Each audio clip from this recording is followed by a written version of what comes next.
unas cifras mágicas, vigorizantes, con vocación de plenitud. El 3 pertenece, no cabe duda, a estas cifras. Digo esto porque es la tercera vez en 3 años que tengo el privilegio de acoger a un intelectual cuya memoria le ha parecido a la Universidad de Granada lo bastante valiosa como para que se la invite a florecer ante la cámara de este programa, el intelectual y su memoria, que de tanta solidez y solera goza. En las 2 ocasiones anteriores tuve el honor de entrevistar primero a un brillante hispanista e inmenso traductor, Claude Cuffon, segundo, a un delicado escritor y editor audaz, Bruno Doucet. Y hoy me toca entrevistar a todo un poeta, todo un ensayista, todo un novelista, René Depestre. Y lo haré en compañía de mi querida colega y cómplice en poesía y traducción, la profesora Adoración Elvira Rodríguez, cómplice en poesía y traducción. Yo veo que está entrando aquí el señor Carvajal. Hay un montón de gente fuera.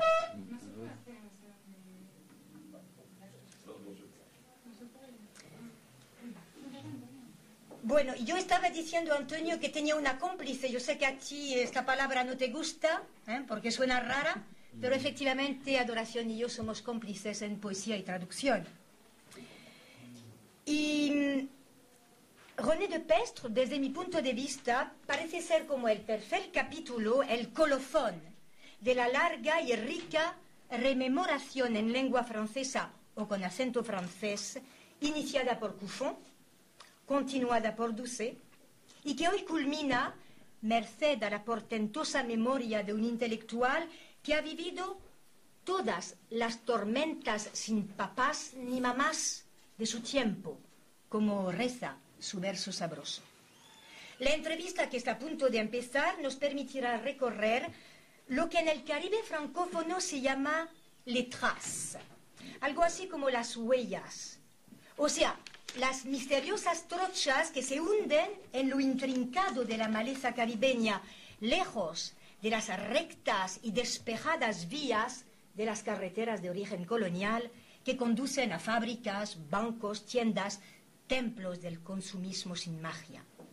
Vamos a descubrir la memoria borgesiana de senderos que se bifurcan, de quien asimismo se llama negro, rebelde y romántico, y que vivió en el dilatado espacio de 80 años las vidas plurales de un, diría yo, auténtico cimarrón, iracundo y tierno a la par. Infancia y adolescencia maravilladas en su Jacmel natal. Juventud furibunda, abrazada por el sol doble del surrealismo y del marxismo. Lucha temprana para oponer a la zombificación de su Haití y a la desdicha tigre que la asola, las centellas de su verbo lírico y la furia de su rebeldía política. Largo nomadismo por tierras europeas, rusas, asiáticas, africanas, americanas, en las que vivió con rabia la miseria del mundo y con furor buscó la utopía revolucionaria universal, desde un comunismo que le descubrió poco a poco que la acción rara vez es hermana del sueño. Larga estancia en Cuba, donde escribió el prólogo fervoroso de un Quijote convertido al castrismo y vivió la amistad con un dios griego llamado Che Guevara, y donde luego experimentó la desgarradora más digna disidencia. Años de madurez en París, donde la furia de vivir que le caracteriza se canalizó en una labor fructífera en el seno de la UNESCO. Y por fin, jubilación jubilosa en la Francia profunda de los austeros viñedos del Rosellón, donde ya hombre viejo invicto vinifica en novelas, poemas, ensayos, cuentos, sus postreros años de niño poeta maravillado, cuya sangre rebelde aún sigue adolescente, como dice él. La profesora Adoración Elvira y yo estamos en este memorioso mediodía felices de poder agradecer a la Facultad de Filosofía y Letras, a su vicedecano, señor Zúñiga, la oportunidad que se nos brinda de ayudar a que aquí despliegue su riqueza la memoria de René de Pestre. Su último poemario, su testamento poético, Non assistance à poète en danger, pide para la poesía y los poetas, amenazados por la indiferencia glotona del mundo, un poco de atención y de auxilio. Pude oír con claridad esta llamada de socorro porque un día de septiembre del año pasado estuve muy cerca de quien así llamaba. Me encontraba en efecto en Lyon para presentar, si proche de Grenade, el libro que hacía de nuestro admirado Antonio Carvajal, un poeta francés que escribía en alexandrin por obra y magia de la traducción de alumnos de esta universidad. Bruno Doucet, director de Segers, que acogía a Carvajal en su colección alrededor del mundo, tuvo a bien presentarme a René, singular personaje cobijado bajo un mágico sombrero de alas. Al conocerle y leer el libro, decidí que la Universidad de Granada sería de las primeras en auxiliar a su poesía, a la poesía.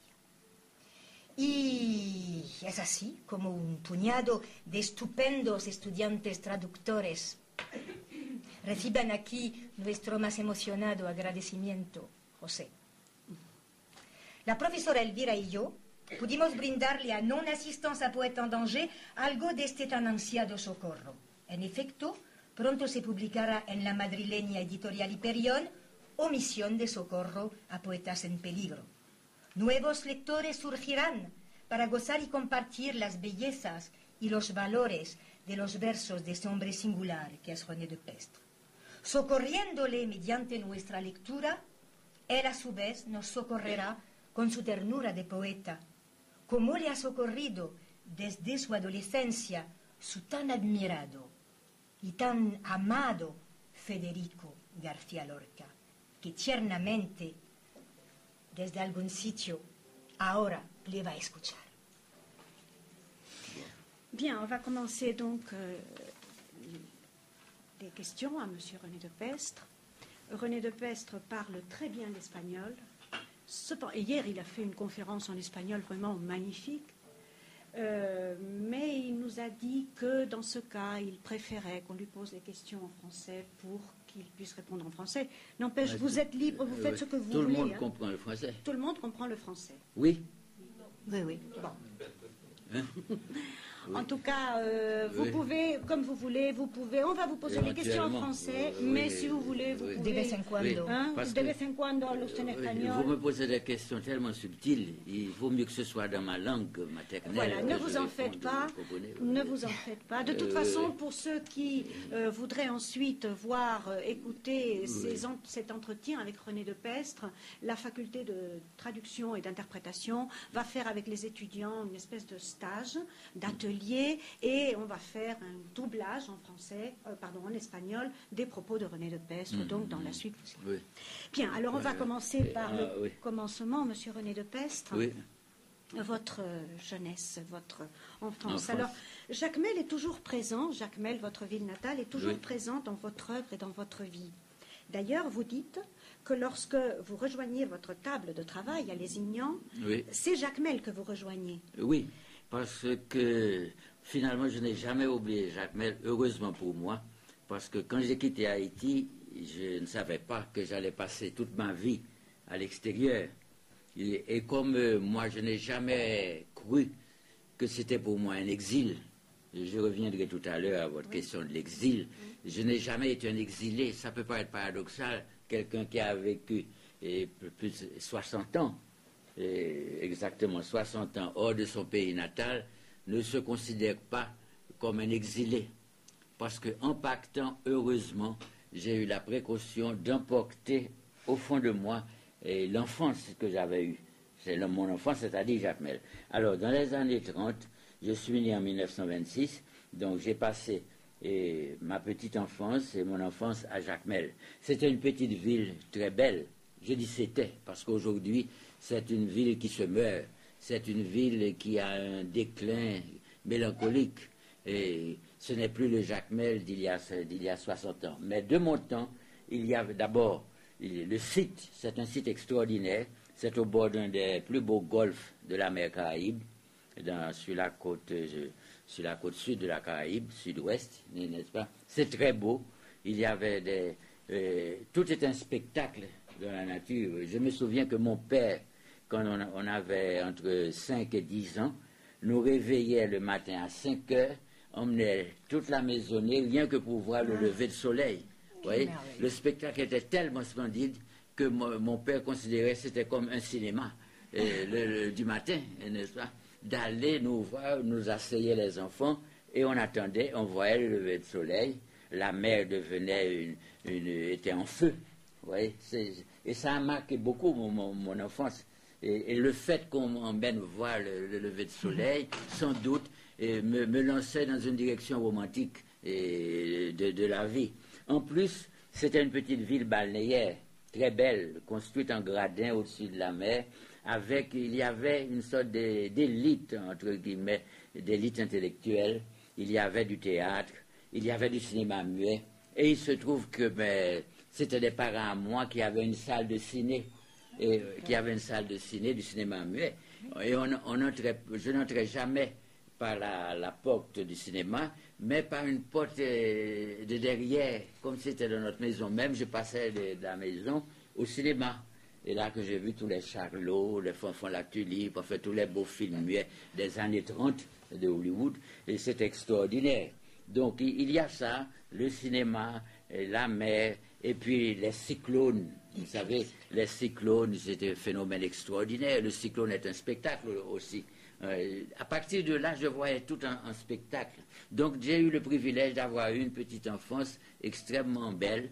Ma famille, mon père était pharmacien, donc ma famille avait une certaine aisance. Donc c'était pas... je peux dire que j'ai eu une petite enfance heureuse. Et alors, si heureuse que votre maman, si je me souviens bien, votre maman était une audiencière. Oui. C'est-à-dire qu'elle racontait des histoires devant une assemblée. Oui. Le faisait-elle en créole, et quelle était la place du créole dans cette petite enfance? Alors, la place du créole était essentielle, c'était l'axe même de notre vie.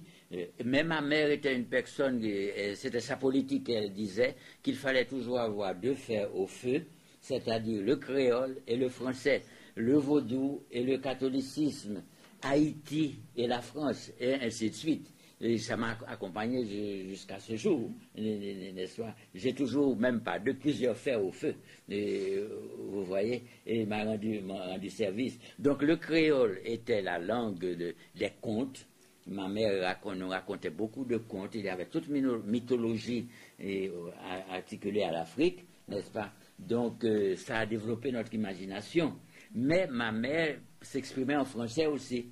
Et nous faisions lire Jules Verne, Conrad, les grands auteurs de l'enfance, de la littérature universelle. Mais en français. Donc, dès l'enfance, j'étais bilingue. Vous étiez bilingue? J'étais bilingue dès les premières années de ma vie. Ce serait peut-être intéressant que vous nous parliez maintenant un petit peu de cette école des frères bretons. Oui, alors j'ai eu le privilège d'étudier dans un collège, dans un établissement religieux de frères bretons. Haïti payait la formation de frères bretons à la suite d'un concordat avec le Vatican, et ses frères avaient un établissement. Et en commençant, l'établissement lui-même se situait sur un promontoire juste au-dessus de la mer, du golfe dont je parle. De la classe étant, on regardait par la fenêtre, on voyait passer les cargos, on les appelait des steamers à l'époque, qui pactaient vers le large. Donc, en même temps qu'on faisait l'apprentissage du français, de la grammaire française, de la syntaxe française, du livre français, on voyait partir, ça créait chez nous un besoin de départ, vous voyez, et qui allait être mon destin, de partir, le mot peut-être le plus important de ma vie, Et jusqu'à ce jour, puisque demain je ne pourrai pas, je suis parti. C'est le mot parti qui ne m'a jamais quitté. Et je peux dire que depuis 60 ans, je n'arrête pas de partir et de rentrer à l'échelle mondiale, puisque j'ai eu le privilège de voir le monde entier, du fait de mes activités et de l'UNESCO. Donc partir, c'est mourir un peu pour vous, non, ça c'est n'existe pas mourir, pas. partir, c'est vivre voilà, beaucoup. Au lieu de se mourir un peu, c'est vivre beaucoup. C'est vivre intensément, n'est-ce pas? C'est pas mourir du tout. Et alors, nous avons donc mentionné, Monsieur de Pestre, le créole, le français, mais on a vu que vous parliez remarquablement bien l'espagnol. Alors, quelle est la place de l'espagnol, de la culture espagnole? Yo voy quizás para contestar en español a esta pregunta. No, es un lugar central, porque en mi adolescencia, en 1936, cuando se asesinó a Federico García Lorca, yo era un niño, tenía 10 años, pero la noticia corrió el mundo entero. Quizás ustedes no lo saben, la muerte de Lorca, el asesinato de Lorca fue un acontecimiento mundial. Hasta un pueblecito como el mío, mi padre comentaba, fue poco tiempo antes de la muerte de mi padre. Ahora yo veo esto, ¿no? Son 3 meses antes de la muerte de mi padre que se asesinó a Federico García Lorca. Entonces oí hablar de un famoso poeta español que fue asesinado con circunstancias dramáticas, salvajes, ¿no? Y enseguida España entró en mi infancia, en mi adolescencia, y durante todo el proceso de la guerra civil, la tragedia española de 36 hasta 39, ¿no? Yo estuve atento, siguiendo las peripecias de la guerra civil española, con la esperanza de poder un día estudiar español. Yo leía en francés los famosos discursos de Dolores Ibarruri de la época, no, de la apasionada, la apasionada. Yo sabía todo esto, todo el romancero lírico de la entró en nuestra vida. Y yo decía ayer que en mi clase, cuando ya yo estaba estudiando en un liceo en Puerto Príncipe, llegó el poeta cubano Nicolás Guillén en la clase. Fue la primera vez que oí a un gran poeta leer sus obras en la aula. Y Guillén nos habló de Lorca también, ¿no? Que él había conocido en España. Que era su amigo, él hablaba de Federico, nos decía, teníamos lágrimas en los ojos cuando Guillén habló de Lorca a nosotros. Y después, el año siguiente, llegó otro famoso cubano, escritor, Alejo Carpentier, que ustedes seguro conocen. Alejo Carpentier, entonces, creó en Haití mismo la noción de lo real maravilloso americano. El lo de Alejo fue una fiesta, porque Alejo en sí mismo era una fiesta de la cultura, a tal punto que yo lo decía a él, mucho después tuve el honor de ser su amigo durante años, ¿no? Que él era una erudición encantada, ¿no? Cuando él empezó a hablar, se podía oír horas, porque sabía todo de todo. De la novela, de la filosofía, de la música. Era un músico que tocaba piano maravillosamente, tocaba Chopin, los grandes, era un hombre de orquesta, ¿no? Y él también conoció a Lorca y habló de Lorca. Así fue cuando llegué a París, unos años después, 2 o 3 años después. En París, cuando llegué, Lorca, lo que sea de boda, había un interés fundamental de la cultura francesa por Federico García Lorca. Su teatro estaba interpretado por María Casares, grandes actores, y yo descubrí entonces Bernarda Alba, la Yerma, les noces de sangre y todo el resto. Entonces yo leí a Lorca y yo digo, tengo que aprender el español. A este momento, porque yo conocí a republicanos españoles que estaban en París, y esa época yo iba a hablar de Semprún también, de Semprún, que había publicado un libro. Cuando encontré a Semprún después, fue muy conmovedor porque este libro me había marcado mucho, un librito que Semprún había escrito su primer libro en francés en Haití. Entonces yo soy amigo de Semplún también, hoy es formidable. Entonces toda mi vida ha sido vinculada con España. Y cuando yo no pude ir a España, cuando llegué a Francia, por supuesto, yo no tenía visa para entrar en la España franquista, ¿no? Pero yo estoy alrededor, yo aprendí el español con un método que se llama Asimil, que ustedes conocen. Yo aprendí el español Asimil, yo aprendí el italiano antes, ¿no? Eso me creó alguna confusión, fue peligroso ir al italiano antes del español. Y después el portugués, que yo aprendí también, yo te ponía los 3 idiomas, era formidable. Entonces, yo encontré, cuando yo fui expulsado de Francia, brutalmente, en 51, y llegué en Praga, aquí, yo estuve con grandes dificultades con las autoridades comunistas. Yo estoy hablando español, ¿no? Entonces, con las autoridades comunistas, encontré a Pablo Neruda, ni más ni menos, que me cogió bajo su afecto.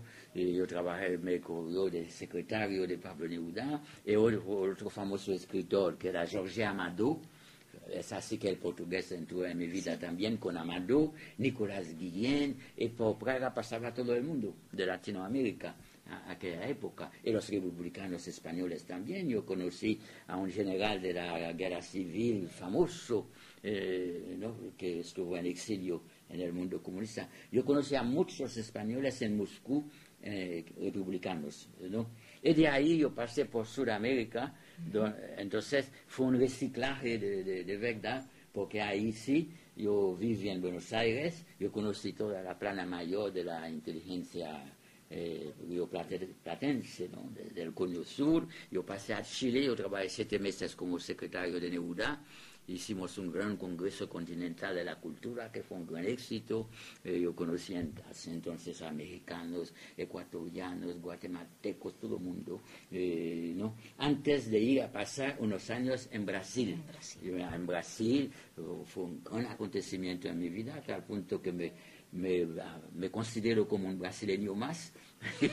¿Entiende? Porque Brasil es todo un mundo, pero sin nunca perder mi contacto con el mundo hispánico con local, que para mí era el símbolo de todo. Volveré sobre eso. Así, el español ocupa un central en mi vida. Me casé con una cubana, para decir todo. El español estuvo en mi cama. Es extraordinario.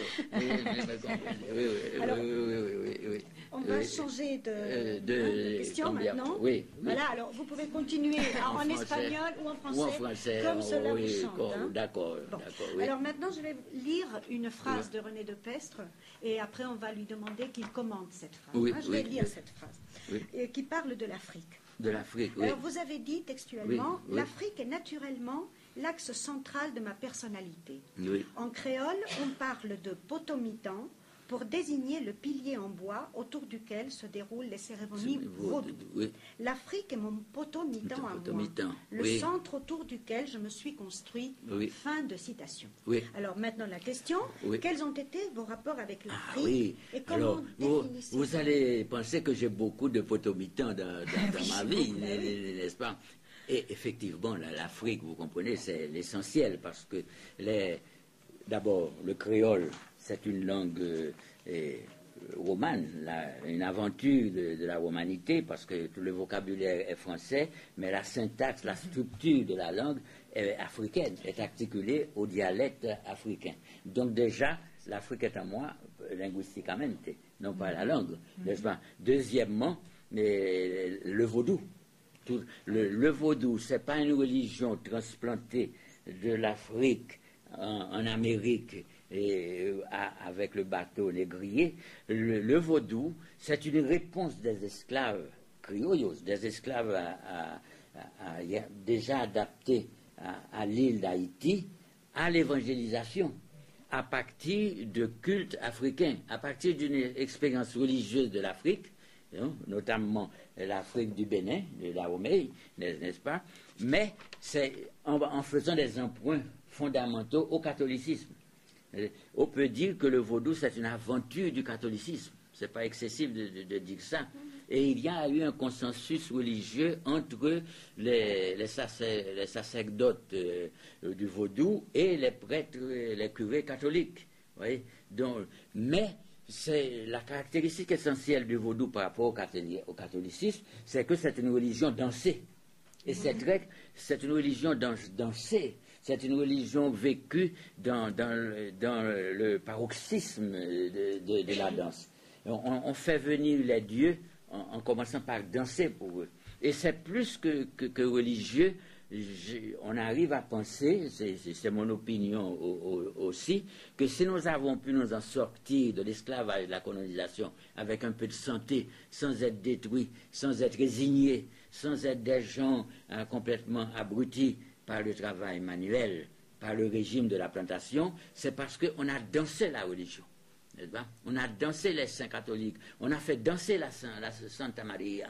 Vous comprenez, c'était une force païenne, n'est-ce pas, mais qui faisait danser la religion tout en intégrant la liturgie chrétienne, tout en intégrant les saints catholiques. Les saints catholiques ont leur équivalent dans le panthéon vaudou, les dieux.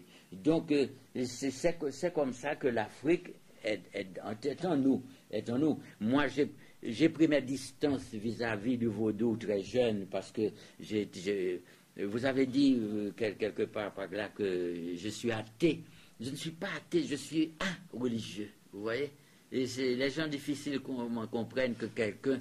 Je suis indifférent complètement à la religion, à l'esprit religieux, parce que la notion du sacré que j'ai gardé, la seule chose que j'ai gardée de la religion, c'est le sens du sacré. Mais ce sens du sacré, je l'ai reporté, je l'ai recyclé, je l'ai métissé avec mon expérience de la vie. Le sacré, pour moi, ce serait plutôt la femme. Vous voyez, c'est pas la religion. Non, ce serait plutôt la littérature, ce serait la poésie, ce serait, n'est-ce pas? C'est ce que vous appelez votre érotisme solaire. L'érotisme solaire, oui, étant donné que je suis un païen, disons, un païen. Peut-être ça vient du fait que dans mon enfance, le lever de soleil, c'était mon premier spectacle. C'était mon premier bain cosmique, si je peux dire, n'est-ce pas? Donc j'ai gardé ce sentiment cosmique de la vie. Le jour où j'étais déçu, parce que j'ai voulu être prêtre, parce que celui qui dit qu'il est indifférent à la religion, moi, j'étais tout près de devenir un prêtre. J'ai fait une première année de séminaire, j'ai étudié le latin pour être prêtre, n'est-ce pas? Mais un épisode que j'ai raconté, c'est très picaresque, parce que le prêtre qui m'apprenait le latin m'a invité à passer des vacances studieuses avec lui dans la montagne en Haïti, dans un site extraordinaire, n'est-ce pas? Mais il a commis l'erreur très grave d'avoir pour gouvernante pendant cet été l'une des plus belles haïtiennes qu'on puisse voir et qui avait 19 ans, n'est-ce pas? Qui est un scandale biologique, vous comprenez? Et pour lui, je découvre que c'était d'abord pour lui avant moi. Parce que moi, peut-être, je n'aurais pas été tenté si lui, je n'avais pas vu c'était un prêtre suisse, un très beau garçon avec une barbe rousse. Alors, quand il était devant elle, sa barbe était en flammes. Sa barbe était en flammes. Alors je me suis dit, mais c'est curieux, n'est-ce pas? On servait la messe. Moi, je servais la messe avec lui, j'étais un enfant de cœur. Et elle était la seule chrétienne présente dans la salle. À 4 heures du matin, il y avait cette bombe féminine assistant à la messe avec nous deux, qui on officiait, on faisait des choses. Mais lui, il était distrait par cette présence à l'hôtel, vous comprenez? À l'hôtel, il était distrait. Donc, moi qui j'étais un petit garçon, un jeune homme, presque adolescent, n'est-ce pas, très vif, qui rien ne m'échappait, n'est-ce pas, je voyais que cet homme était troublé en pleine messe. C'était pour une profanation, n'est-ce pas? Elle était un facteur de profanation.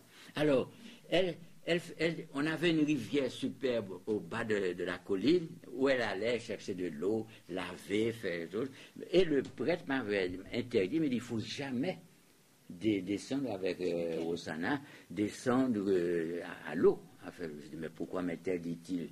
Et il disait à Hosanna en ma présence, et il ne faut jamais l'emmener à la rivière.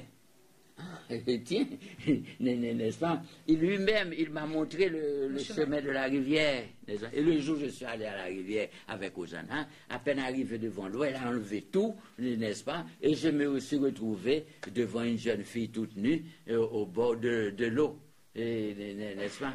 Et je dis que le cours de la rivière a emporté ma foi. Voilà. Ma foi est pactée par le cours de la rivière pour ne jamais revenir, vous comprenez, pour ne jamais revenir. Et je ne suis pas devenu un athée, n'est-ce pas? Je suis devenu une troisième rive de la rivière, vous comprenez, au-delà de toute croyance, de toute foi. Vous voyez, c'est ça mon aventure avec le catholicisme et le vaudou. Parce que le vaudou aussi, j'ai cessé de croire dans la religion de mon amie, la jeune femme. Elle était du vaudou, elle. N'est-ce pas? C'est par le vaudou qu'elle m'a emporté, n'est-ce pas? Mais j'ai rompu avec tout cela et j'ai découvert le marxisme. Le marxisme. Alors, juste avant de passer au marxisme, Adoration va vous interroger, mais moi, quand même, bon, juste on va en finir avec la femme, qui est quand même quelque chose de très important pour vous. Hein. Vous dites que vous dévorez la pomme noire de sa vérité dans votre paradis. C'est une provocation là, contre le paradis chrétien, etc. Mais vous êtes profondément un anti-macho. Alors ça, je crois quand même que c'est très important. Du tout. Vous n'êtes pas macho, n'est-ce pas? Pas du tout, du tout. L'anti-macho de la route de Roubian, n'est-ce pas? Oui. Ça, alors, c'est important de le dire. Oui, parce que, à partir du moment où il y a une chose qui m'a frappé. Quand Léo Carpentier nous a expliqué que nous appartenions à un réel merveilleux américain, que notre vision de l'Amérique, les problèmes telluriques de l'Amérique, nous les vivons sur un registre merveilleux, j'étais étonné de ne pas trouver la femme dans ce registre. Un registre merveilleux, il n'y a pas de femme, n'est-ce pas? C'est un registre de macho, n'est-ce pas? Et il n'y a pas d'acte d'amour. Il n'y a pas d'acte sexuel, il n'y a pas mon expérience de la rivière, vous comprenez? Alors, je me suis posé la question, si jamais je devais écrire, puisque je commençais déjà à écrire un peu, non, moi, je ferais de l'érotisme solaire, c'est-à-dire que j'éviterais à tout prix le porno, je suis l'inverse du porno, n'est-ce pas? De tout ce qui est libertinage, tout ce qui est scabreux, toute cette mythologie douteuse dont on a entouré l'histoire de la femme, dans toutes les religions, dans toutes les civilisations. Je suis indifférent à cela. Je me suis constitué ma propre petite esthétique que j'appelle l'érotisme solaire. C'est-à-dire que pour moi, l'acte d'amour est un acte joyeux, heureux, auquel je ne mêle jamais aucun sentiment de tristesse, de mélancolie, de honte, ça m'est étranger absolument. C'est pour cela que j'écris des livres de contes mais j'ai pensé que si on se mêle d'écrire des textes érotiques, il fallait avoir une culture érotique. Or, il y a une culture érotique que les gens ignorent, n'est-ce pas? Et les gens ignorent parce qu'ils sont obsédés par le porno, et aujourd'hui plus que jamais avec le cinéma et tout cela. Or, l'histoire du libertinage est une histoire extraordinaire, n'est-ce pas? Extraordinaire. La bibliographie, il y a même un infierno dans la Biblioteca Nacional de Paris, un infierno de la Biblioteca, donde se puede consultar de miles de obras. Bon, moi, je n'ai pas fait de thèse de doctorat sur ça, mais j'avais un ami à moi qui écrivait une thèse sur le libertinage en Europe. Il m'a passé la bibliographie. Donc, j'ai lu l'histoire du libertinage pour me situer, parce que je me suis posé la question. Je ne suis pas un coureur, je ne suis pas Don Juan, je ne suis pas un libertin. Vous comprenez tous, je ne suis pas un coureur de jupons, alors pas du tout, n'est-ce pas? Non, j'ai une poétique, et le réel merveilleux, n'est-ce pas? J'ai essayé de constituer un réel merveilleux féminin, un réel merveilleux du lit, de la cama, un maravilloso de todo esto, en alegría de un poeta, una poética. Esa es mi posición, si on peut le decir. Pas d'esprit gaulois. Et sans aucun esprit de malice, parce qu'en France, il y a une grande tradition de libertinage. C'est le pays par excellence de libertinage. Entonces, les Français ont toujours des arrière-pensées, et c'est toujours un peu sabreux, païen, n'est-ce pas? Moi, je n'ai pas cet esprit, n'est-ce pas? J'ai une rigueur intellectuelle quand je parle de ça. Pour moi, c'est très grave, vous comprenez? Il y a une sorte de gravité érotique. Pour moi, c'est très grave. C'est pour ça que je dis que j'ai transporté le sacré de la religion, j'ai mis à l'horizontale le sacré, vous voyez, voilà. le sacré. N'est-ce pas? Donc c'est grave, vous comprenez? Et ça m'étonne beaucoup, jusqu'à ce jour, je n'arrive pas à trouver la solution, parce que pourquoi dans toutes les cultures, dans toutes les civilisations, les cultures, n'est-ce pas? Et il y a une sacralisation de muchas cosas, non? Et pas de la femme. Pas de l'acte d'amour, pas des choses les plus intimes de la vie, du corps. On a honte du corps. Le jour où j'ai découvert que les gens ont honte de leur corps, j'ai rien compris. Vous comprenez? Parce que le jour où cette fille a enlevé sa robe et tout, l'a envoyée dans la rivière, n'est-ce pas? J'ai pas eu honte, j'ai pas eu peur, n'est-ce pas? Et le curé était désolé pour moi, lui le pauvre. Il était malheureux, comme tout, parce qu'il voyait que je perdais ma vocation. Du coup, n'est-ce pas? Lui qui était mon tuteur, qui était mon confesseur, et je lui ai révélé en confession que c'était fini, que ce que j'ai vécu ne mérite pas, que je renonce toute ma vie, faire un vœu de chasteté, vous comprenez l'image? Pas question, pas question. Pas question du tout. Alors il a été très malheureux. Tant pis pour lui, il a beaucoup perdu, oui. Alors, on a parlé de votre donc, religion, l'idée que vous faisiez de la religion quand vous étiez jeune. Ensuite, on a parlé de l'érotisme. Alors maintenant, on va parler d'une autre facette qui nous semble très importante. C'est votre facette d'homme politique, d'homme d'action, d'homme engagé, d'homme marxiste. Alors je voudrais, si vous pouvez nous dire quelques mots de cette petite grande révolution. Pourquoi quelqu'un qui était un poète, qui est venu à la poésie et à l'ombre de Federico Garcia Lorca, qui a découvert très tôt des gens comme Guillen, comme Carpentier, pourquoi était vers la politique? On peut se demander qu'est-ce qui m'a conduit. Bon, j'ai pensé à tort très tôt, n'est-ce pas, qu'on pouvait être un homme d'action, parce que je me sentais des capacités d'homme d'action. Je me sentais que je pouvais prendre des risques et j'avais décidé que je ferais du sport, que je serais costaud. J'ai pu le faire à un moment donné, j'étais fort, n'est-ce pas? Et j'avais pensé que je pourrais être un conducteur d'hommes. En Haïti, on en avait besoin. Donc je me suis lancé dans cette aventure de la politique. Naturellement, comme Haïti était un pays déjà extrêmement opprimé, extrêmement malheureux, qui n'avait, malgré sa libération très précoce, dès 1804, Haïti est devenu le premier pays où la négritude s'est mise debout pour la première fois, le premier pays où des Noirs insurgés ont pris le pouvoir, mais 2 siècles après, aujourd'hui, Haïti fait encore du surplace existentiel. On ne sait pas pourquoi Haïti n'a jamais pu constituer un État moderne, un État démocratique, tout en ayant dans notre berceau l'héritage de la Révolution française, l'héritage constitutionnel de la France, qui a fait de si belles constitutions à travers toutes ces étapes historiques. Comment, étant si proche de la France, on n'a pas pu constituer, nous, non pas une France tropicale, mais des institutions démocratiques à la française. C'était ce qu'il y avait de plus logique. C'est la grande question à laquelle personne n'en a jamais répondu, puisque l'année dernière, j'ai eu le privilège, après 45 ans d'absence en Haïti, de rentrer en Haïti avec le ministre des Affaires étrangères de France. Et c'était la première fois depuis 2 siècles qu'un ministre français rentrait en Haïti, après avoir été une colonie, la plus belle colonie française de tous les temps. Vous comprenez? Bon, ça m'a amené à la politique, mais ayant rompu avec le catholicisme, dans les circonstances que je viens de vous décrire, donc j'ai découvert le marxisme. J'ai découvert le marxisme parce qu'il y avait un Haïtien de grande valeur qui est mort à 37 ans, comme Lorca, qui s'appelait Jacques Roumain, qui était le fils d'une très grande famille haïtienne, aristocratique même, qui avait fait ses études à Lausanne, à Zurich, qui parlait allemand, qui avait appris l'allemand à Zurich au collège, et qui avait lu Karl Marx dans le texte. Donc, le fils d'une grande famille haïtienne lit Karl Marx dans le texte, rentre en Haïti en 1940, n'est-ce pas, et fonde le Parti communiste.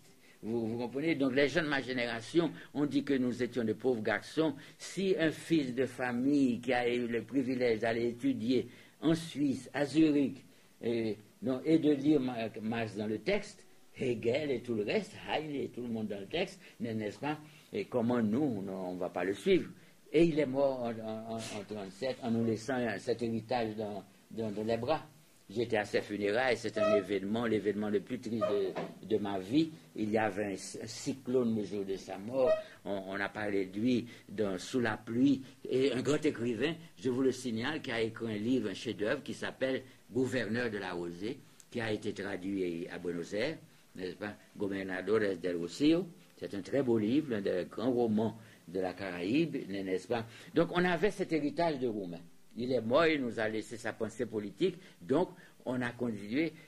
J'ai été parmi les fondateurs d'un deuxième parti communiste, n'est-ce pas? Je me suis trouvé fondant un parti communiste en Haïti, n'est-ce pas? Et arrivé à Paris, naturellement, j'avais rencontré Césaire en Haïti. Césaire était député communiste à l'Assemblée de la Martinique. C'est la première fois qu'un Noir entrait comme député communiste à l'Assemblée à Paris. Césaire m'a accueilli au débarquer du train à Paris et m'a conduit tout droit au Parti communiste. Donc je me suis trouvé mais comme j'avais connu un grand poète français entre-temps qui m'a fait partir pour l'Europe, il s'appelait André Breton, le fondateur du surréalisme, qui était venu en Haïti en 1945, n'est-ce pas? Breton, en lisant mon premier livre de poèmes, que j'ai écrit dans des circonstances, ce serait très long d'en parler, comment j'ai pu arriver avant 20 ans à publier deux livres de poèmes qui ont été très bien accueillis, qui m'ont fait une sorte de célébrité en Haïti. À 20 ans, j'étais un peu célèbre dans mon pays pour la beauté de mes poèmes. Là encore, je me demande, est-ce que l'OCA ne me dominait pas, vous comprenez? Parce que j'étais dans l'histoire de la poésie mondiale, des jeunes poètes qui ont été célèbres, on parle de beaucoup, très jeunes. Locca, Pouchkine, des gens, ouais, de très grands. Moi, j'étais un humble poète, mais j'ai eu quand même, et ça m'a catapulté vers Paris. Je disais à ma mère et à mes soeurs, vous allez voir avec mes livres, je vais partir pour Paris. C'était en pleine guerre mondiale, c'était en 1944, avant Hiroshima, avant Nagasaki, il n'y avait pas encore le traité de paix de 1945, n'est-ce pas? Et je leur disais, je pars pour Paris, je disais à ma mère, je t'enverrai des cartes postales du monde entier, n'est-ce pas? Alors, dans mon dos, mes soeurs et ma mère faisaient des signes que il était fou. C'était un loco. Porque hablas de irse de Haïti en 1944 para ir estudiar en la Sorbona en ciencias políticas. Porque tout de suite, j'ai pensé qu'il fallait étudier à la fois la littérature et la politique. Donc j'ai tenu parole. En arrivant à Paris, je me suis inscrit à la Sorbonne. Je voulais faire un doctorat de lettres, n'est-ce pas? Je voulais faire un doctorat de droit, n'est-ce pas, pour avoir du droit dans mes bagages, n'est-ce pas? Et doctorat de sciences politiques. Bon, et puis, l'école du Louvre. Je voulais aussi avoir une vue générale. Quand je suis arrivé à Paris, je ne savais rien. J'étais un pauvre garçon ignorant et analphabète, puisque j'avais peu lu, un peu, des classiques français, mais pas beaucoup. Et quand Breton m'avait demandé de dire en voix qu'est-ce que j'avais lu, j'ai eu honte devant un érudit comme Breton, n'est-ce pas, de lui dire qu'il y a beaucoup de poètes que je ne connaissais pas, Revegdi, je ne connaissais pas Zara, je ne connaissais pas de grands poètes du surréalisme. Il disait alors, il faut aller à Paris, à tout prix, tout à fait, c'est ça, il faut aller à Paris, n'est-ce pas? Donc je me suis jeté sur tout, je voulais tout savoir, le cinéma, la musique, les années 46, 47, 48, 49, 50, j'ai vraiment étudié, j'ai fait du sport, beaucoup de sport, j'ai dragué comme il n'est pas permis, vous voyez, tout. Je pensais qu'il fallait inonder toutes les rives, vous voyez, comme j'étais un garçon plein de santé, que je faisais de l'athlétisme, j'étais en bonne forme, je nageais, je courais, je faisais du jogging avant la lettre. Depuis l'époque, je courais, j'ai commencé à courir tout de suite, en arrivant à à Paris. Je courais dans le beau parc de la cité universitaire avec un athlète de la Guadeloupe, un athlète magnifique, on faisait des courses. Les gens ne nous comprenaient pas parce qu'à l'époque, on ne courait pas. Hein. Il n'y avait que les coureurs professionnels sur les stands qui couraient. Mais nous, on courait après les cours, on sortait de la Sorbonne, on allait courir dans les cours. C'est-à-dire que j'avais une dynamique personnelle, n'est-ce pas, qui m'amenait à étudier tout, à m'intéresser à tout, et la politique. Naturellement, là, ça m'a perdu, puisque la police française a vu tout de suite que j'étais un garçon agitateur, puisque j'avais des dons de parole, je faisais des meetings au quartier latin, j'entraînais les étudiants, j'étais un révolutionnaire, et puis je pouvais articuler mes idées, mes sentiments révolutionnaires à une pensée. Parce que je me suis mis tout de suite à assimiler le marxisme, crayon à la main, j'ai lu le Capital tout entier, j'ai lu tout ce qu'on avait écrit depuis Démocrite, de Aristote jusqu'à Jean-Paul Sartre, n'est-ce pas, sur le marxisme.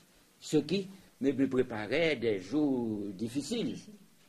Parce que en pleine guerre froide, dans un mouvement communiste qui était en pleine dérive, n'est-ce pas, avoir une formation, une rigueur intellectuelle, on était perdu.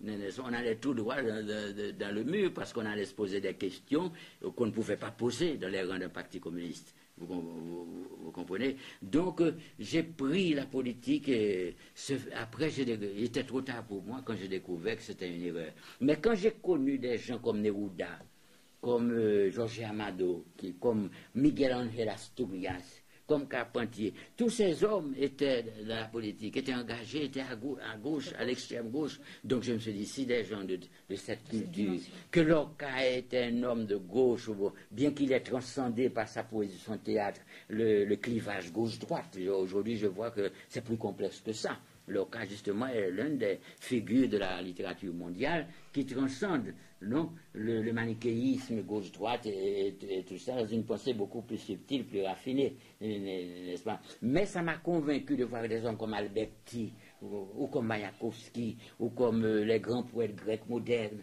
Éluard, Aragon, les surréalistes, tout un mouvement. Et il faut dire ça aux jeunes d'aujourd'hui, parce qu'il y a des gens qui croient que c'était quelques dévoyés qui allaient vers le mouvement communiste, n'est-ce pas? Non, il y avait une élite intellectuelle dans tous les grands pays du monde, et Amérique latine, n'en parlons pas. Le Mexique, le Chili, l'Argentine, le Brésil, tout, on allait le plus naturellement du monde vers la gauche, vers l'extrême gauche. On s'était toute une génération, 2-3 générations se sont trompées, ont allé dans cette direction, mais sincèrement, n'est-ce pas? Et certains se sont donné le mal d'avoir une pensée. On n'allait pas le cœur vide, ni l'esprit vide, n'est-ce pas? On avait une structure intellectuelle, parce Marx n'était pas né des dernières pluies de la philosophie au XIXe siècle. Il avait une formation historique à partir d'un homme comme Hegel, n'est-ce pas? Et tous les autres philosophes allemands, c'était très sérieux, la philosophie allemande, n'est-ce pas? L'économie politique anglaise, le mouvement politique français qui venait de la Révolution française. Tout ça, c'est très sérieux. Ça, ce n'est pas de la petite bière, c'est très important dans l'histoire de la civilisation, tout ce mouvement, vous comprenez? Donc, c'était pas une erreur, je dirais, structurelle d'aller vers ça. Ça allait de soi, pour un jeune homme comme moi, avec le sens de la rébellion. Ma rébellion, heureusement, ce qui peut-être m'a sauvé, m'a permis de sortir de la politique, c'est que si j'étais devenu révolutionnaire, mais avant d'être révolutionnaire, j'avais été rebelle. Métaphysiquement parlant, si je dirais, n'est-ce pas? Ma rébellion était plutôt du côté de Rimbaud, j'ai été rebelle devant certains faits de la condition humaine, pas même en transcendant le problème de la lutte des classes. Vous comprenez? Certaines choses dans la condition humaine elle-même, dans les religions, que je ne comprenais pas, que je trouvais fort de café, vous comprenez? Notamment la question de l'attitude vis-à-vis de la femme, de l'acte d'amour, tout ça m'avait paru très curieux, très drôle dans l'histoire. J'en parlerai quelque part. Oui. Dans la complexité, en essayant de serrer.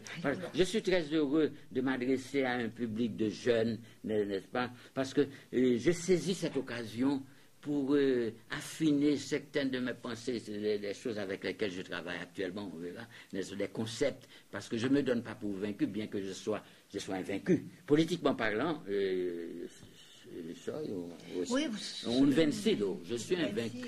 j'assume cette défaite, esta derrota total de mi vida política, porque he fracasado en Europa, en Praga, he fracasado en La Habana, he fracasado en Haïti también. La Habana, voilà, vous avez dit un des mots-clés de votre parcours de militant. Oui. Cuba. Alors, Cuba. Cette expérience du chez autrui cubain. Oui, alors, moi, quand j'ai rencontré Cuba sur mon chemin, j'avais déjà une rupture. Est-ce qu'on me comprend?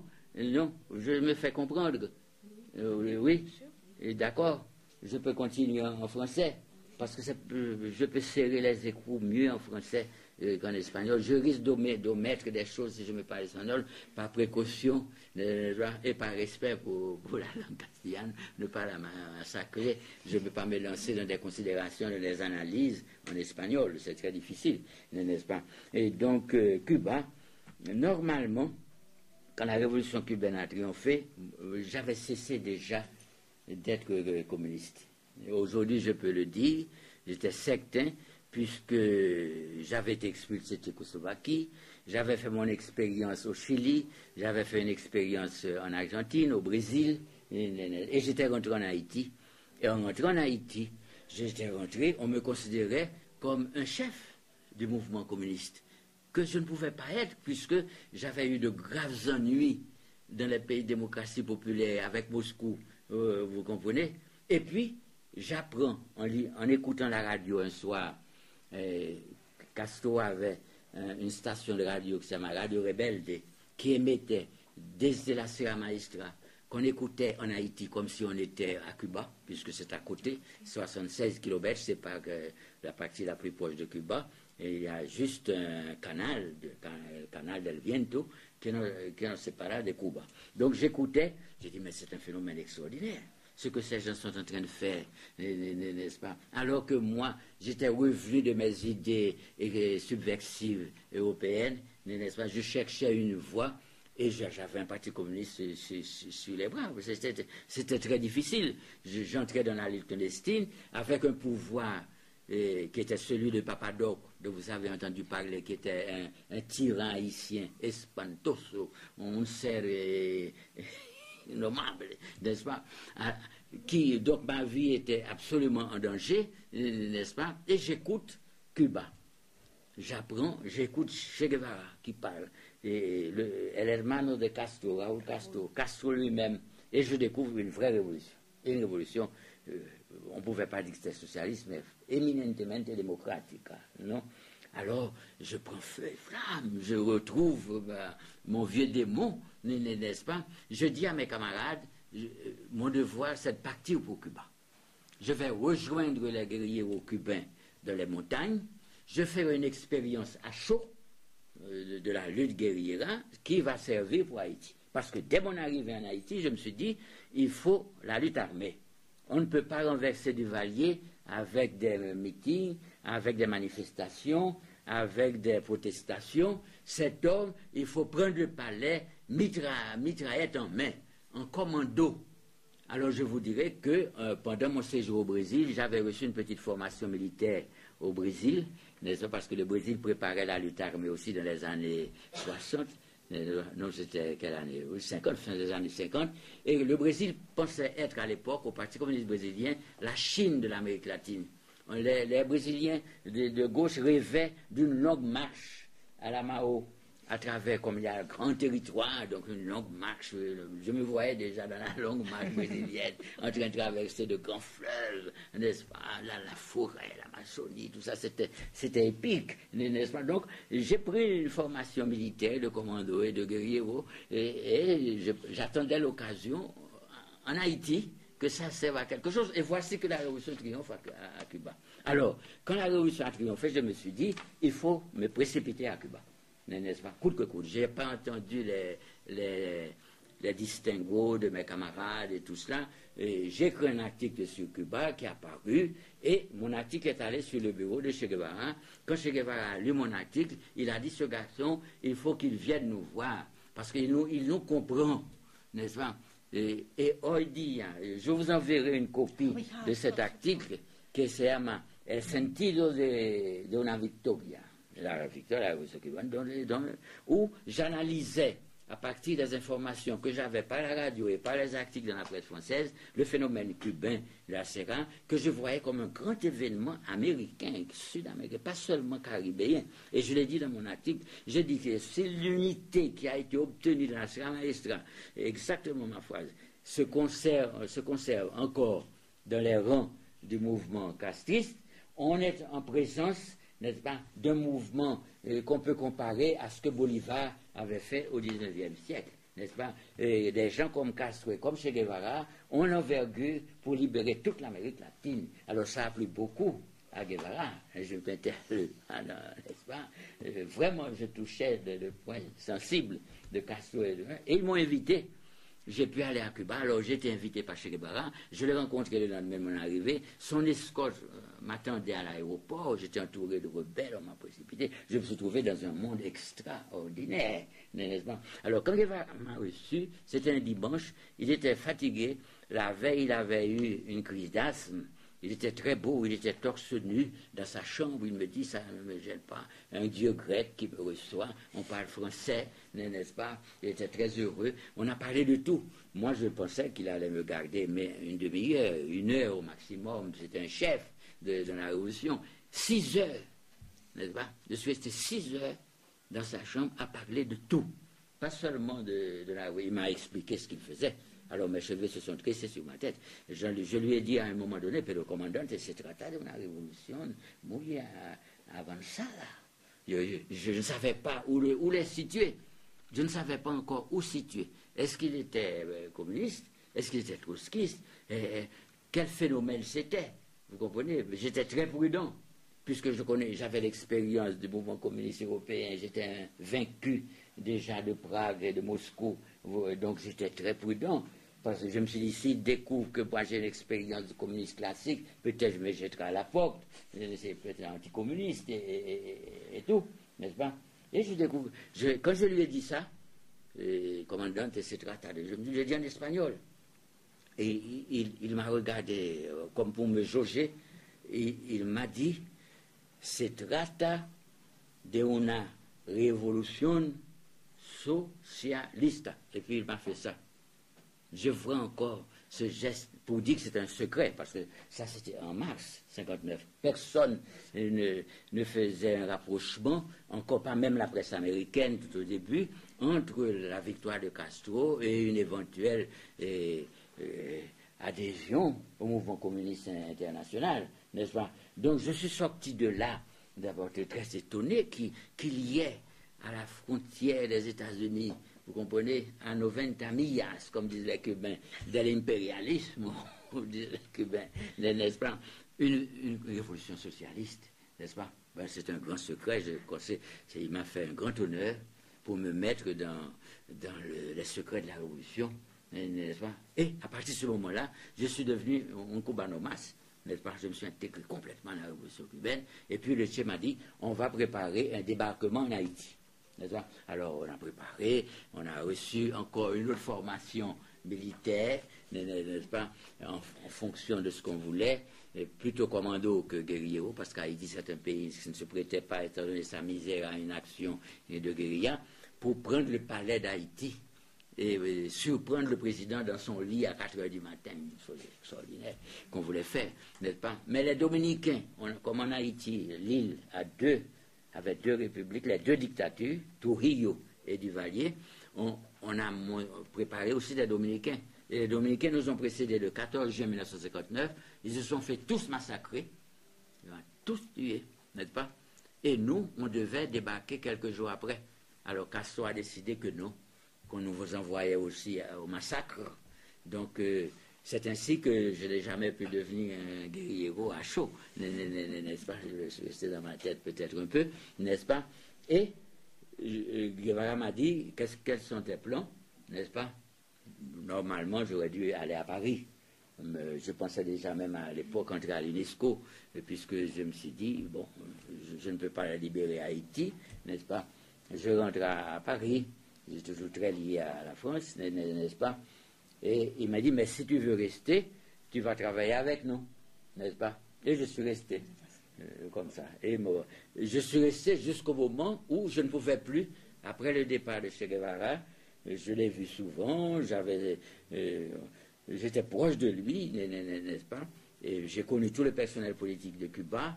J'étais très connu à Cuba, à la télévision, partout. J'ai publié des livres à Cuba, n'est-ce pas? Et puis un jour, il y a eu à Cuba, Fidel Castro a serré les échos aux intellectuels. Il y a un raidissement du régime vis-à-vis de l'intelligentsia cubaine. Il y a eu des drames, des problèmes graves. J'ai pris fait et cause pour la dissidence intellectuelle cubaine, n'est-ce pas?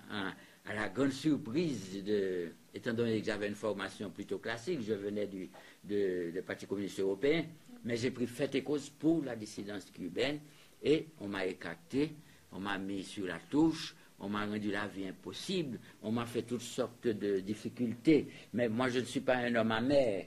Aujourd'hui, plus de 30 ans, plus de 25 ans de mon départ de Cuba, je ne règle pas de compte avec Cuba. Et ils l'ont apprécié d'ailleurs. Je n'ai jamais fait de ma rupture avec Cuba un fonds de commerce pour gagner de l'argent, comme beaucoup l'ont fait, vous comprenez. J'ai dit que j'ai rompu avec Cuba pour des raisons bien fermes, et que Castro est un dictateur.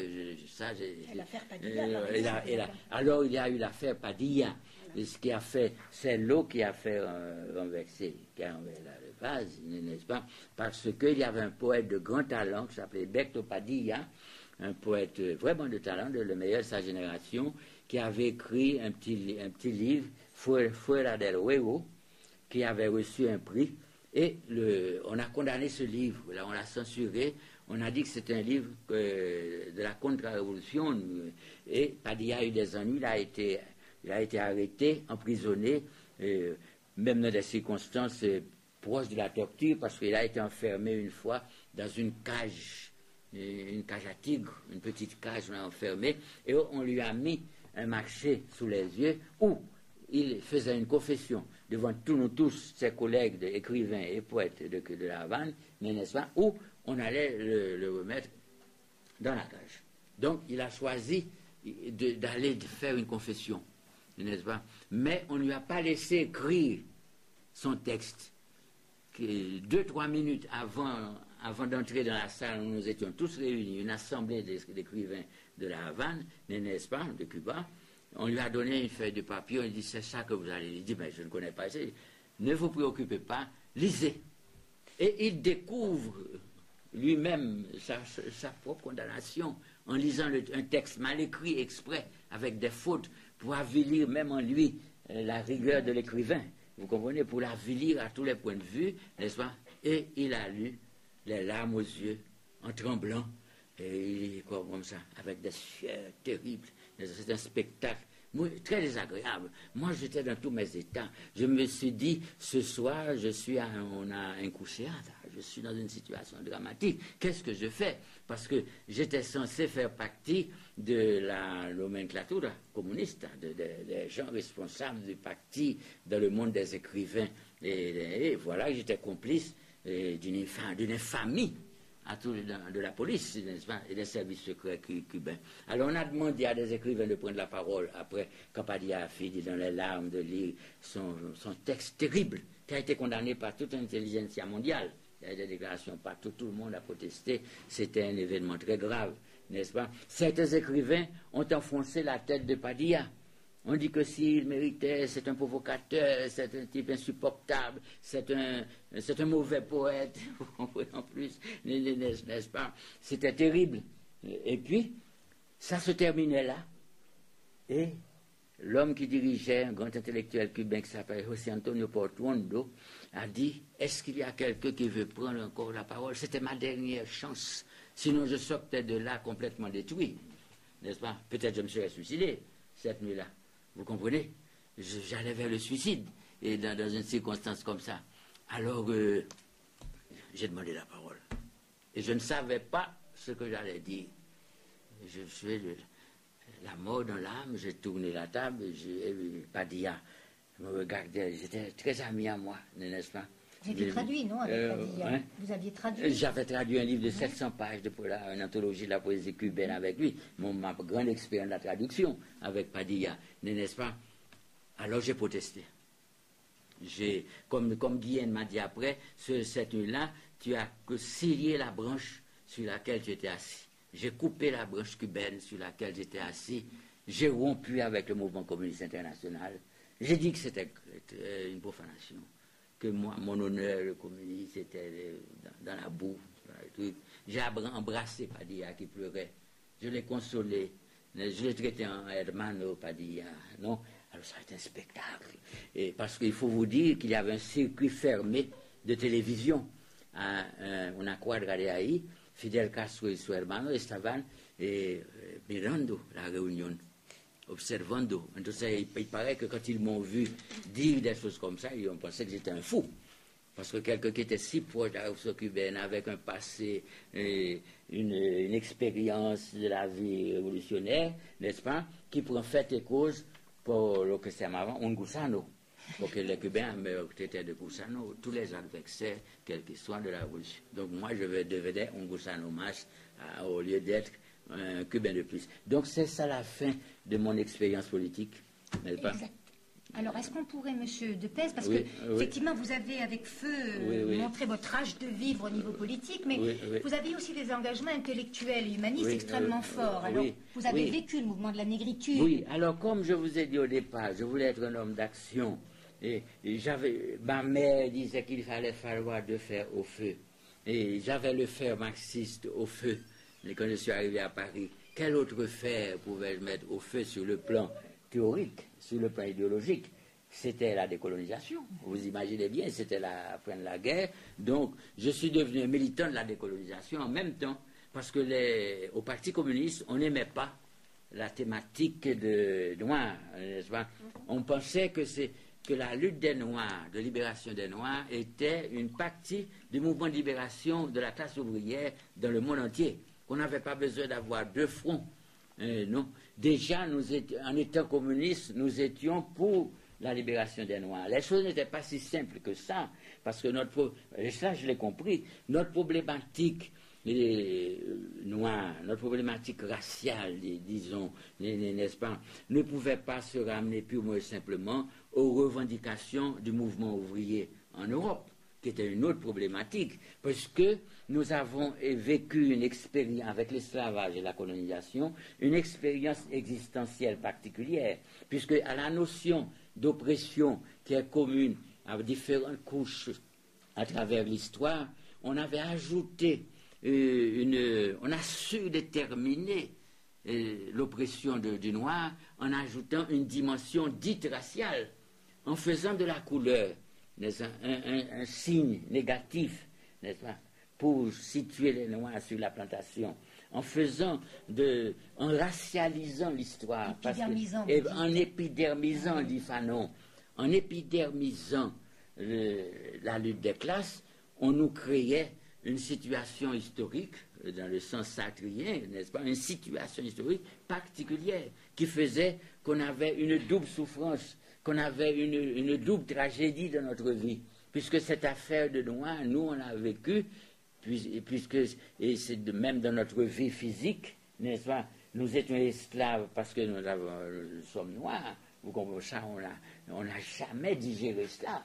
Vous comprenez, tôt ou tard, notre rébellion devrait aussi prendre un caractère racial pour décoloniser les mots, pour décoloniser les notions, pour décoloniser les concepts. Pas seulement une décolonisation politique, institutionnelle, mais une décolonisation existentielle, une décolonisation ontologique. Vous comprenez? Parce qu'on a fait de nous comme s'il y avait un être noir. Philosophiquement, ça a eu des conséquences dramatiques. Et le seul homme qui ait vraiment analysé cela, avec beaucoup de talent, génialement, c'est Sartre.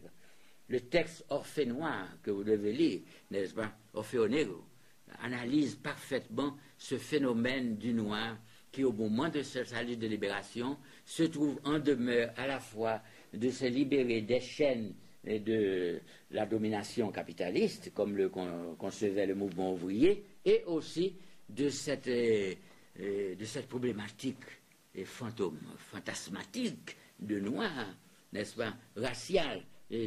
Donc, je crois que ça s'éteint, non? Non, vous vous terminez et on va vous poser une dernière question. Oui, parce que malheureusement, le temps le est temps, trop court. Il y a tellement de choses. On vous posera une dernière question sur ce que vous avez dit hier à la conférence, qui est très important. Oui, où j'en suis maintenant. Bon, donc, la problématique noire dans ma vie politique a eu une grande importance. Ça m'a permis de rencontrer les fondateurs du mouvement de libération des Noirs aux États-Unis, dans le monde africain et dans le monde du panafricanisme africain. Ça a ajouté à mon expérience révolutionnaire classique avec les communistes une expérience noire. La preuve, c'est que quand j'ai eu des ennuis graves avec le mouvement communiste, je me suis rabattu, n'est-ce pas, sur l'Afrique, n'est-ce pas. J'ai eu raison, c'est pour ça qu'on m'a invité le 9 octobre dernier à faire à la Sorbonne le discours, parce qu'on m'a considéré comme un combattant de la décolonisation, n'est-ce pas? Ce qui m'a lavé un peu, m'a consolé un peu dans ma déroute sur le plan ouvrier, n'est-ce pas? Parce que j'avais donné toute mon énergie au mouvement ouvrier, n'est-ce pas? Et ce qui me faisait tirer l'oreille au Parti communiste, c'est que je donnais du temps aussi à la présence africaine, à l'Afrique, mais j'étais dans le droit chemin. Mais aujourd'hui, il faut donner une suite à tout ça. Je ne suis pas un combattant de la négritude, n'est-ce pas? J'ai rompu avec le communisme, alors que faire maintenant, n'est-ce pas? Alors, voilà. Hier, nous avons appris dans cette conférence que vous avez faite si brillamment à la Cátedra García Lorca, nous avons vu que vous parliez de la mondialité. Oui. Ce concept de mondialité. Peut-être je suis incorrigible, je ne sais pas. Bien que je sois plutôt un homme de fiction, et ce qui me reste à faire pour mes vieux jours qui sont là, puisque j'ai 80 ans, c'est d'écrire tout ce que j'ai gardé comme histoire, près de 7 livres. J'ai 7 livres en route de fiction, d'histoire, de ce torrent existentiel que j'ai vécu, parce que je vous raconte ça d'une façon schématique, mais derrière chaque mot, il y a des vivencia. J'ai vécu là le monde, j'ai dansé l'histoire du XXe siècle, n'est-ce pas? J'ai aimé les femmes du XXe siècle, n'est-ce pas? C'est formidable. Mais là j'arrive, n'est-ce pas? Il faut dire adieu à tout cela. Aujourd'hui même, ma présence ici est une cérémonie des adieux que j'ai l'honneur de vivre en votre juvénile compagnie, n'est-ce pas? C'est une cérémonie d'adieu qui n'est pas triste, heureusement, n'est-ce pas? Et bien, dans cette cérémonie d'adieu, je me suis dit que je ne peux pas partir de ce monde en écrivant seulement des fictions.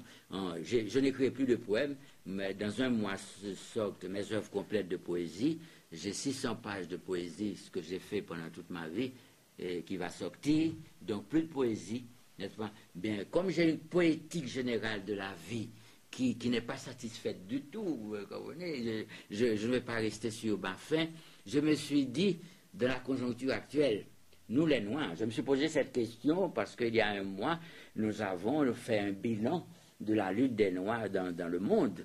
50 ans après le premier congrès des écrivains noirs, justement à la Sorbonne, le 19 septembre 1956, donc 19 septembre 2006, n'est-ce pas?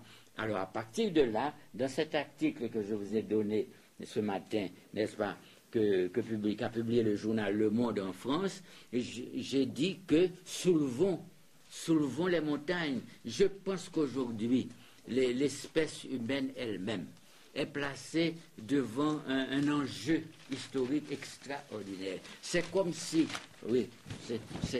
c'est comme si on nous demandait à l'espèce cette fois-ci, puisqu'il y a mondialisation, puisque aujourd'hui tout se conçoit à l'échelle du monde, non seulement sur le plan financier, sur le plan écologique, sur le plan économique, sur le plan technologique, pour supuesto, avec la révolution télématique, avec Internet et tout cela. On est en présence d'une nouvelle aventure historique, cette fois-ci pour la première fois, de toute l'humanité.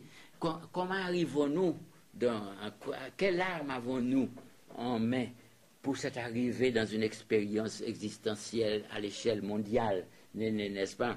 On a des armes financières, des armes militaires extraordinaires, des armées, tout cela, mais il n'y a pas un mouvement culturel qui serait le mouvement de la mondialisation. Il n'y a pas un supplément d'âme qui correspondrait aux besoins ontologique, existentielle, poétique, esthétique, artistique de la mondialisation. Donc, c'est à cela qu'il faut penser.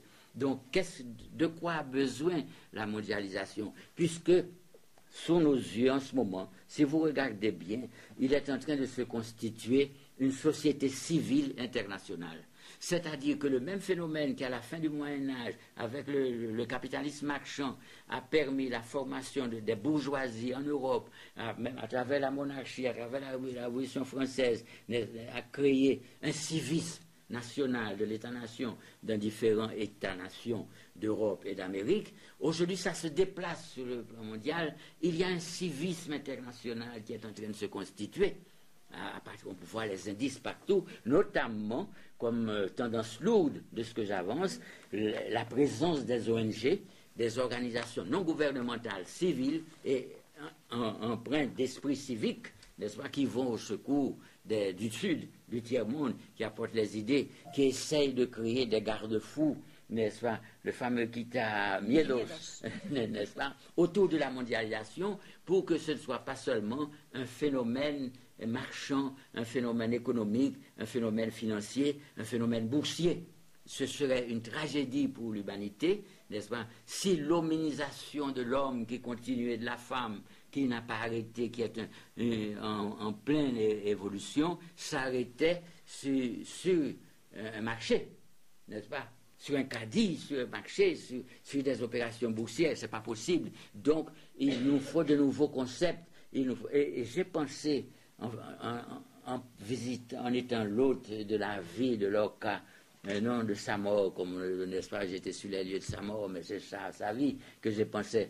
Il faut voir, aujourd'hui, on peut faire le bilan, un inventaire de tous les acquis, ce que j'appelle les acquis, qu'on trouve dans toutes les civilisations. Puisqu'il n'y a pas de choc de civilisation, il y a au contraire la possibilité d'un entendimiento, d'une entente des civilisations, mais on va vers une civilisation mondiale. Il n'y a pas l'ombre de doute que nous avançons vers une civilisation mondiale. Parce que les grandes unités géoculturelles, c'est-à-dire la francophonie, n'est-ce pas, d'une part, l'hispanité avec sa projection sud-américaine, l'hispanisme éternel, si vous voulez, que c'est mieux un mot qui vous connaît, l'hispanisme éternel, n'est-ce pas, existe. N'est-ce pas, j'ai dit le Commonwealth britannique, les Américains, il faut compter, le monde arabe avec toutes les difficultés qu'ils ont, les Chinois qui sont là, les Slaves qui doivent se reprendre avec la Russie, le Japon, n'est-ce pas, il y a des acquis.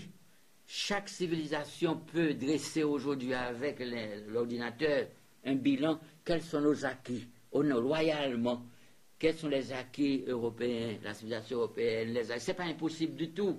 Même un individu peut le faire avec son ordinateur, n'est-ce pas? Quels sont les acquis de l'islam qui posent tant de problèmes aujourd'hui, mais il y a des acquis arabes, n'est-ce pas? Le Commonwealth britannique qui est bien organisé, qui est très structuré, n'est-ce pas? Et à partir de ces acquis, susciter à travers le mouvement, n'est-ce pas? Là intervient peut-être mon militantisme, n'est-ce pas? Avec des manifestes, lancer un mouvement de synergie créé entre les intellectuels convaincus dans cette direction, n'est-ce pas, une synergie des acquis communs à l'ensemble des humanités, dans le processus d'urbanisation qui continue. Je pense que les utopies historiques ayant disparu, ayant été vaincues, étant morts, lamentablement, à Moscou, à Pékin, à La Havane, partout, les utopies historiques ne tiennent plus la route. Quelle utopie reste? La seule utopie debout, c'est l'homme lui-même. Quand le Christ a dit « chez Homo », il y a 2000 ans, et c'est un projet, c'était une utopie dans la bouche de Christ, et c'est une projection. Et je vous dis « chez Homo » pour le devenir un jour, n'est-ce pas? Et on n'est pas devenu encore ni homme ni femme. Ça peut choquer, mais je pense que l'utopie actuelle, c'est l'homme et la femme eux-mêmes qui peuvent devenir plus hommes. On peut devenir plus femme. Homme et femme disent plus que noir, plus que blanc, plus qu'indien, plus que l'épiderme, plus que la peau. Ça, c'est une aventure mythique de la colonisation et une aventure du capitalisme mondial dans son expansion. Mais on s'en sort aujourd'hui, n'est-ce pas? Alors, humblement, j'ai retenu, pour finir, le concept de mondialité n'est-ce pas? Comme on a dit créolité, comme on construit. En français, on construit beaucoup des concepts. Je ne sais pas si en espagnol, je voudrais grand-chose, n'est-ce pas? Mais en disant mondialité, moi, la mondialité, qu'est-ce que serait? Ce serait l'ensemble des valeurs, n'est-ce pas?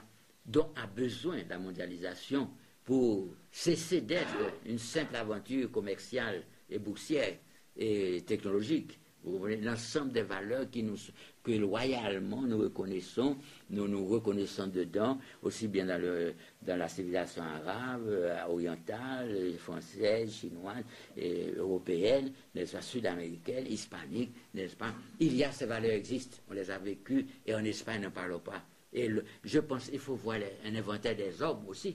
Quels sont les hommes qui sont vraiment, on peut dire, qui appartiennent au patrimoine mondial?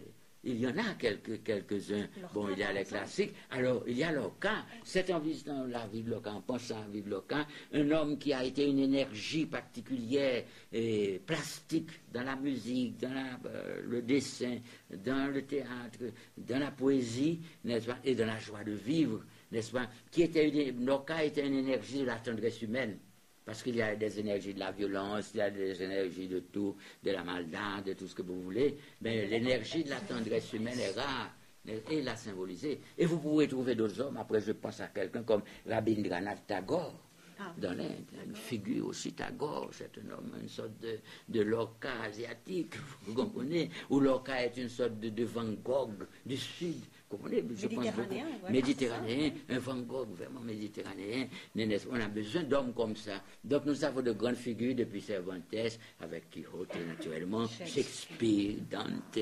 Il y a de grandes Pouchkine, de grandes figures dans toutes les civilisations, dans toutes les cultures, qui pourraient constituer les ferments spirituels de cette mondialité, pour trouver des réponses que les religions ne trouvent plus. Je regrette de choquer les croyants, mais les religions sont essoufflées, font du surplace existentiel, du surplace religieux, du surplace mystique. Vous comprenez, le mysticisme fait du surplace, n'avance plus. Ce sont des redites, ce sont des clichés, et ce sont des stéréotypes lamentables. Vous comprenez, jusqu'au point qu'il y a des religions qui vont faire des actions terroristes, comme l'affaire du 11 septembre sur le Trade Center, sur les tours new-yorkaises, n'est-ce pas? Donc, on a besoin de tendresse, on a besoin d'une mondialité qui porte un message fort de tendresse humaine, n'est-ce pas, pour inscrire la tendresse dans la conduite de la femme, dans la conduite de l'homme, dans la conduite du foyer, dans la conduite du couple, de l'enfant et de tout cela. C'est pour ça que j'ai intitulé mon livre « Non-assistance à poète en danger » et que dans le poème qui donne le titre au livre, j'ai dit « Aujourd'hui, la tendresse des poètes voyage en baleine bleue autour du monde. Nous sommes devenus une baleine bleue à la dérive autour du monde, n'est-ce pas? Aidez-nous à sauver cette espèce en voie de disparition.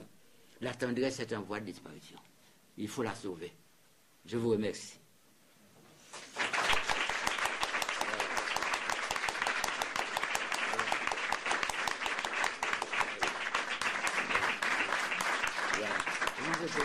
Toutes les questions. Il y a des questions. 2 minutes, s'il vous plaît, tout simplement pour remercier notre cher poète René de Pestre, qui a vécu avec nous de samedi, dimanche, lundi, mardi, aujourd'hui, mercredi, il s'en va demain.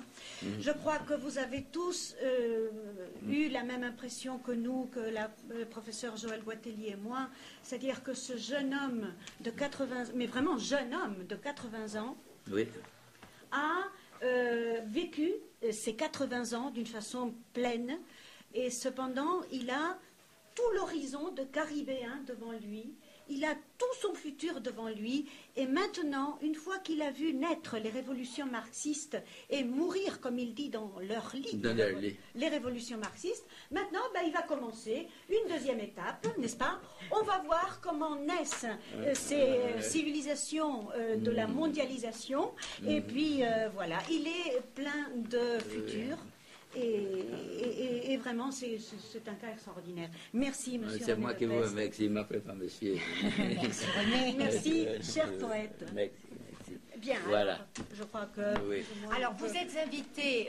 Il nous reste un dernier. Nous avons traduit, donc le groupe de traduction de Adoration Elvira et moi-même avons traduit Non-assistance à poète en danger. Nous avons donc un séminaire de révision avec le poète. Et ce soir, notre dernier séminaire va se passer, comme d'habitude, à la faculté de traduction, dans la salle de tutoria de la calle Buen Suceso. Nous aurons la joie d'accueillir notre réviseur, Antonio Carvajal. Bien entendu, notre poète sera le centre de tous les regards. On lui pose des questions, voyez. Nous allons corriger le dernier mouvement. Alors, si vous avez envie d'écouter René de Pestre en train de corriger en tant que traducteur les poèmes que nous avons traduits, bien sûr, vous êtes invités à venir ce soir profiter, avant qu'il ne nous quitte, de cette occasion merveilleuse. Je vais l'écouter encore un peu. Voilà. Allez, merci. Oui. Alors, de 6h. De 6h à 9h. Plus, vous pouvez entrer, venir. Oui, c'est totalement libre. Vous rentrez, vous sortez quand vous voulez. Je veux dire, il n'est absolument pas question de rester 3 heures. C'est pas un cours, hein. C'est pas un cours. C'est très décontracté, c'est vraiment très bien. Merci.